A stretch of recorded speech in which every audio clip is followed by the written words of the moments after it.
భగవద్గీత 3వ అధ్యాయము జ్ఞానయోగము క్లుప్తముగా 3వ అధ్యాయము జ్ఞానయోగము 4వ అధ్యాయంలో శ్రీకృష్ణుడు తను ఉపదేశించే ఈ జ్ఞానంపై దాని యొక్క సనాతనమైన మూలాన్ని తెలియచేయటం ద్వారా అర్జునుడి విశ్వాసాన్ని దృఢపరుస్తున్నాడు. ఈ సనాతనమైన శాస్త్రాన్ని తాను ప్రారంభంలో సూర్య భగవానుడికి చెప్పానని, ఆ తరువాత పరంపరగా మహాత్ములైన రాజులకు అందించబడింది అని కృష్ణుడు వివరించాడు. ఇప్పుడు అదే మహోన్నతమైన యోగ శాస్త్రమును తన ప్రియమిత్రుడు భక్తుడు అయిన అర్జునుడికి తెలియపరుస్తున్నాడు. ఇప్పుడు ప్రస్తుతం తన కళ్ళెదురుగా ఉన్న శ్రీకృష్ణుడు ఎన్నో యుగాల క్రితం సూర్య భగవానునికి ఈ శాస్త్రాన్ని ఎలా చెప్పాడని అర్జునుడు అడుగుతాడు. జవాబుగా శ్రీకృష్ణుడు తన అవతార దివ్య రహస్యాన్ని తెలియపరుస్తాడు. భగవంతుడు సనాతనుడు, పుట్టుకలేనివాడు అయినా తన యోగమాయా శక్తిచే ధర్మాన్ని పరిరక్షించటానికి ఈ భూలోకంలోకి దిగవస్తాడని చెప్తాడు. కాని ఆయన జన్మ, కర్మలు దివ్యమైనవి, అవి ఎన్నటికీ భౌతిక దోషములచే కళంకితం కావు. ఈ రహస్యం తెలిసినవారు దృఢ విశ్వాసంతో భక్తిలో నిమగ్నమవుతారు మరియు ఆయనను పొందిన తరువాత ఈ లోకంలో తిరిగా జన్మనెత్తరు. తదుపరి ఈ అధ్యాయం కర్మల స్వభావాన్ని విశదీకరిస్తుంది మరియు కర్మ, అకర్మ మరియు వికర్మ అనబడే 3 సూత్రాలను వివరిస్తుంది. ఏంతో నిమగ్నమైన పనులలో ఉన్న కర్మయోగులు ఏ విధంగా అకర్మ స్థితిలో ఉంటారో, తద్వారా ఎలా కర్మ బంధాలలో చిక్కుకోరో ఇది వివరిస్తుంది. ఈ విజ్ఞానంతో ప్రాచీన మునులు జయాపజయాలతో సంబంధం లేకుండా సుఖదుఃఖాలను ఒకేలాగా పరిగణిస్తూ కేవలం ఒక యజ్ఞంలాగా భగవంతుని ప్రీతి కోసం తమ పనులను కర్మలను ఆచరించేవారు. యజ్ఞం అనేది అనేక రకాలుగా ఉంటుంది, అందులో చాలా రకాలు ఇక్కడ చెప్పబడ్డాయి. యజ్ఞం అనేది సరిగ్గా అర్పణ చేయబడ్డప్పుడు దాని అవశేషం అమృతంలా అవుతుంది. అలాంటి అమృతం స్వీకరించినప్పుడు కర్తలు మలిన శుద్ధి చేయబడుతారు. కాబట్టి యజ్ఞం అనేది ఎప్పుడైనా సరైన దృక్పథంతో, సరైన జ్ఞానంతో చెయ్యబడాలి. ఈ జ్ఞానమనే నావ సహాయంతో ఘోర పాపాత్ములు కూడా లౌకిక దుఃఖ సాగరాన్ని దాటవచ్చు. పరమ సత్యాన్ని అనుభవపూర్వకంగా తెలుసుకున్న ఒక నిజమైన ఆధ్యాత్మిక గురువు ద్వారా ఇటువంటి జ్ఞానాన్ని నేర్చుకోవాలి. అర్జునుడి గురువుగా అతన్ని జ్ఞానమనే ఖడ్గం తీసుకుని తన హృదయంలో జనించిన సందేహాలని ముక్కలుగా ఖండించి లేచి తన కర్తవ్యాన్ని నిర్వర్తించమంటున్నాడు శ్రీకృష్ణుడు. ఓ శత్రువులను జయించేవాడా, రాజర్షులు ఈ విధముగా యోగ శాస్త్రమును పరంపరలో పొందినారు. కాని కాలగమనంలో అది ఈ లోకల్లో లుప్తమైపోయినది, క్షీణించిపోయినది. అదే ప్రాచీనమైన పరమ రహస్యమైన ఈ యోగ విజ్ఞాన శాస్త్రమును నేను నీకు ఈరోజు తెలియచేస్తున్నాను. ఎందుకంటే నీవు నా మిత్రుడవు మరియు భక్తుడవు, ఈ అలౌకిక జ్ఞానాన్ని అర్థం చేసుకోగలవాడవు. అర్జునుడు ఇలా అన్నాడు, నీవు వివస్వానుడి తరువాత ఏంతో కాలానికి పుట్టావు. మరి నీవు ఈ విద్యని అతనికి ప్రారంభంలోనే ఉపదేశించావు అంటే నేను దాన్ని ఎలా అర్థం చేసుకోవాలి? శ్రీ భగవానుడు ఇలా అన్నాడు, మన ఇద్దరికీ ఎన్నో జన్మలు గడచినవి, ఓ అర్జునా. నీవు వాటిని మరిచిపోయావు, కాని అవన్నీ నాకు జ్ఞాపకమున్నాయి, ఓ పరంతపా. నేను పుట్టుకలేని వాడిని అయుండి కూడా, సమస్త ప్రాణులకు ప్రభువునే ఉండి కూడా, నాశములేని వాడినే ఉండి కూడా, నేను ఈ లోకంలో నా యోగమాయ దివ్య శక్తిచే అవతరిస్తుంటాను. ఎప్పుడెప్పుడైతే ధర్మము క్షీణించునో, అధర్మము ప్రబలునో, ఓ అర్జునా, ఆ సమయంలో నన్ను నేను భూలోకంలో సృజించుకుంటాను. ధర్మాత్ములను కాపాడటానికి, దుష్టులను నిర్మూలించటానికి మరియు ధర్మసూత్రములను తిరిగా ప్రతిష్ఠాపించటానికి నేను ఈ లోకంలో ప్రతి యుగము నందు అవతరిస్తాను. నా యొక్క జన్మ మరియు కర్మల దివ్య స్వభావాన్ని ఎవరైతే అర్థం చేసుకుంటారో, ఓ అర్జునా, వారు తమ దేహం విడిచిపెట్టిన తరువాత తిరిగా జన్మనెత్తవలసిన అవసరం లేదు, వారు నా నిత్యశాశ్వత ధామానికే వస్తారు. మమకారాసక్తి, భయము మరియు క్రోధములు లేకుండా ఉండి, నాయందే సంపూర్ణంగా స్థితులై ఉండి, నన్నే ఆశ్రయించి ఎంతో మంది ఇంతకు పూర్వం నా గురించిన జ్ఞానంచే పవిత్రులైనారు మరియు ఆ విధంగా నా దివ్య ప్రేమను పొందారు. నాకు ఏ ప్రకారంగా మనుజులు శరణాగతి చేస్తారో నేను వారికి ఆ విధంగా ప్రతిస్పందిస్తాను. తెలిసినా తెలియకపోయినా అందరూ నా మార్గాన్ని అనుసరిస్తారు, ఓ పృథతనయుడా అర్జునా. ఈ లోకల్లో భౌతిక, ప్రాకృతిక కర్మలలో విజయం కోసం కోరికతో ఉండేవారు దేవతలను పూజిస్తారు, ఎందుకంటే భౌతిక ప్రతిఫలాలు త్వరగానే సిద్ధిస్తాయి. జనుల గుణములు, కార్యకలాపముల ఆధారంగా 4 రకాల వృత్తి ధర్మములు నా చేత సృష్టించబడ్డాయి. ఈ వ్యవస్థకి నేనే సృష్టికర్త అయినా నన్ను అకర్తగా మరియు సనాతనునిగా తెలుసుకొనుము. కర్మలు నన్ను అంటవు, నేను కర్మఫలముల యందు కూడా ఆసక్తుడను కాదు. ఎవరైతే నన్ను ఈ విధంగా తెలుసుకుందురో వారు కర్మ బంధములలో చిక్కుకోరు. ఈ సత్యమును తెలుసుకొని ప్రాచీన సమయంలో మోక్షము పొందగోరిన వారు కూడా తమ కర్మలను ఆచరించారు. కాబట్టి ప్రాచీన మునుల అడుగుజాడలలో నడుస్తూ నీవు కూడా నీ కర్తవ్యమును నిర్వర్తించుము.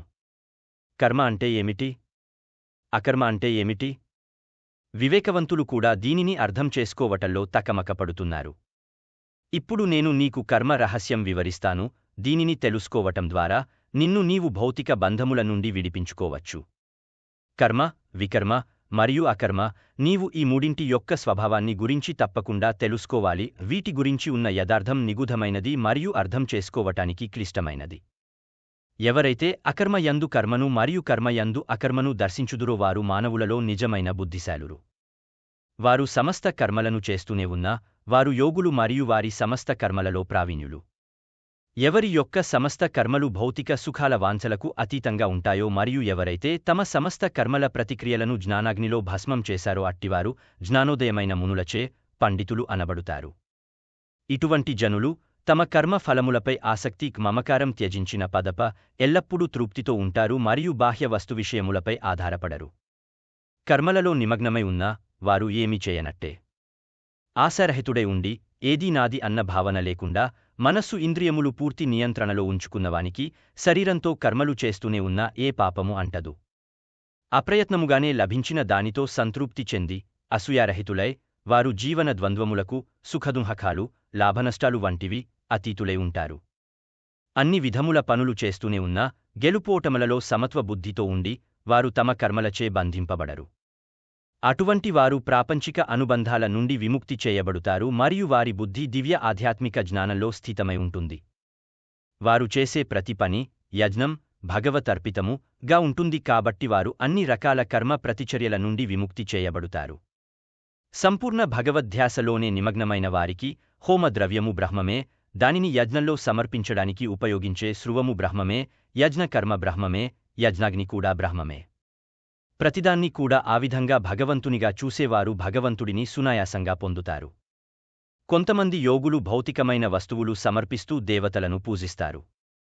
మరికొంతమంది పరమ సత్యమనే అగ్నిలో తమ ఆత్మనే సమర్పిస్తూ సంపూర్ణంగా ఆరాధిస్తారు. మరికొందరు శ్రవణ మరియు ఇతర ఇంద్రియములను ఇంద్రియ నిగ్రహణ అనే యజ్ఞాగ్నిలో సమర్పిస్తారు. మరికొందరు శబ్దాది ఇతర ఇంద్రియ విషయములను ఇంద్రియాగ్నిలో ఆహుతిగా సమర్పిస్తారు. కొందరు జ్ఞానముచే ప్రేరణ నొంది తమ ఇంద్రియ క్రియాకలాపములన్నిటినీ మరియు తమ ప్రాణశక్తిని కూడా నిగ్రహించిన మనస్సు యొక్క అగ్నిలో సమర్పిస్తారు. కొందరు తమ సంపదని యజ్ఞంలా సమర్పిస్తారు, మరికొందరు కథనమైన నిష్ఠలను యజ్ఞంలా సమర్పిస్తారు. కొందరు ఎనిమిదంచెల యోగాభ్యాసాన్ని ఆచరిస్తారు, మరికొందరు కథనమైన నిష్ఠలను ఆచరిస్తూ వేదశాస్త్రాలని చదువుతూ జ్ఞానాన్ని పెంచుకోవటమే యజ్ఞంలా చేస్తారు. మరికొందరు లోనికి వచ్చే శ్వాస యందు బయటకు వెళ్లే శ్వాసను యజ్ఞముగా సమర్పిస్తారు, వేరొకరు బయటకు వెళ్లే శ్వాస యందు లోనికి వెళ్లే శ్వాసను సమర్పిస్తారు. కొందరు ప్రాణశక్తి నియంత్రణలో నిమగ్నమై ప్రాణాయామాన్ని నిష్ఠతో అభ్యాసం చేస్తూ లోనికి వచ్చే, బయటకు వెళ్లే శ్వాసల నియంత్రణ చేస్తుంటారు. ఇంకా మరికొందరు ఆహారాన్ని తగ్గించి శ్వాసను ప్రాణశక్తిలో యజ్ఞంగా సమర్పిస్తారు. యజ్ఞం తెలిసినవారంతా ఇటువంటి ప్రక్రియల ద్వారా తమ తమ మలినముల నుండి శుద్ధి చేయబడుతారు. యజ్ఞము యొక్క రహస్యము తెలిసినవారు దానిని ఆచరించి అమృతతుల్యమైన దాని అవశేషము స్వీకరించి పరమ సత్యం దిశగా పురోగమిస్తారు. ఓ కురు వంశశ్రేష్ఠుడా, ఏ విధమైన యజ్ఞము చేయనివారు ఈ లోకల్లోగాని పరలోకల్లోగాని ఎటువంటి సుఖమును పొందజాలరు. ఇలాంటి వివిధ రకాల యజ్ఞములు అన్ని వేదముల యందు వివరించబడ్డాయి. అవి విభిన్న రకాల పనుల నుండి ఉద్భవించినవి అని తెలుసుకొనుము. ఈ జ్ఞానమే నీ యొక్క భౌతిక బంధ చిక్కుముడిని ఖండించివేస్తుంది. ఓ శత్రువులను లోబరుచుకొనేవాడా, యాంత్రికముగా ద్రవ్యముతో చేసే యజ్ఞము కన్నా జ్ఞానంతో చేసే యజ్ఞము ఎంతో శ్రేష్టమైనది. ఏదేమైనా ఓ పార్థ, అన్ని యజ్ఞ కర్మలు జ్ఞానమునందే పరిసమాప్తమగును. ఒక ఆధ్యాత్మిక గురువుని చేరి పరమ సత్యమును నేర్చుకొనుము. వినయంతో ఆయనను ప్రశ్నలు అడుగుతూ మరియు ఆయనకు సేవ చేయుము. అటువంటి మహాత్ముడైన జ్ఞాని నీకు జ్ఞానోపదేశం చేయగలడు, ఎందుకంటే ఆయన స్వయంగా యథార్థమును దర్శించినవాడు. ఈ మార్గాన్ని అనుసరిస్తూ మరియు గురువు ద్వారా జ్ఞానోదయం సాధించిన పిమ్మట ఓ అర్జున, నీవు మరల మోహంలో పడిపోవు. ఈ జ్ఞాన ప్రకాశంతో నీవు సమస్త ప్రాణులు భగవంతుని అంశములే అని, అవి నాయందే స్థితమై ఉన్నాయని గ్రహిస్తావు. పాపాత్ములందరి కంటే పరమ పాపిస్తివారు అని పరిగణించబడిన వారు కూడా ఈ ప్రాపంచిక భవసాగరాన్ని ఆధ్యాత్మిక దివ్య జ్ఞానమనే పడవలో స్థితులై ఉండి దాటిపోవచ్చు. ఎలాగైతే ప్రజ్వలించే అగ్ని కట్టెలను భస్మము చేయునో, ఓ అర్జునా, జ్ఞానాగ్ని కూడా భౌతిక కర్మల నుండి జనించే ప్రతిక్రియలన్నిటినీ భస్మము చేయును.